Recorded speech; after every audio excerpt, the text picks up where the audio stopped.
আমরা ব্যবসায়ীরা যাবো কোথায়?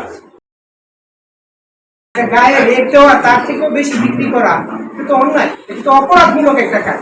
তারা বিক্রি করতেছে, তারাও ব্যবসায়ী, তারাও আমাদের পাশে। আমরা তাদেরকে বিক্রির ব্যাপারে উৎসাহিত করব, কিন্তু তাদেরকে বিক্রির ব্যাপারে অপরাধ করতে আমরা দেব।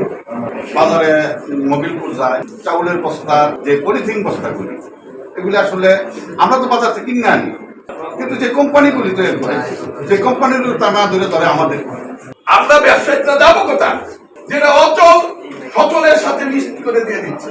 এটা আমরা ডিসি সাহেব মহোদয়ের কাছে আমরা অনুধাবন করছি। 2 দিন আগেও নরসিংদী বাজারে ডিসি সাহেব গেলেন, আমি কানেক্ট এই কথাগুলো বলছি, উনি বলছেন আর 2 দিন অপেক্ষা করুন। সাইকালচার বাজারের যে বিষয়টা আছে, দ্রব্য মূল্যটা এখানে কাপড়ের বাজারতে এই বছর মনে হয় ব্যবসায়ীদের সেলটা ওরকম আর নাই আগের মতো, বা রোজার রমজানের 15 পরে গেলে বোঝা যাবে আর কি বিষয়। এবং আমরা চেম্বার থেকে আশা করি যে ট্রাফিকের আইনের যে বিষয়টা আছে, পুলিশের পাশাপাশি আমরা সহযোগিতা করার চেষ্টা করতেছি।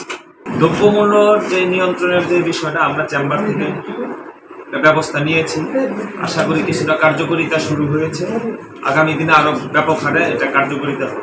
চেম্বার থেকে যানজটের বিষয়টা এটা আপনারা আশা করি সামনে দৃশ্যমানে দেখবেন।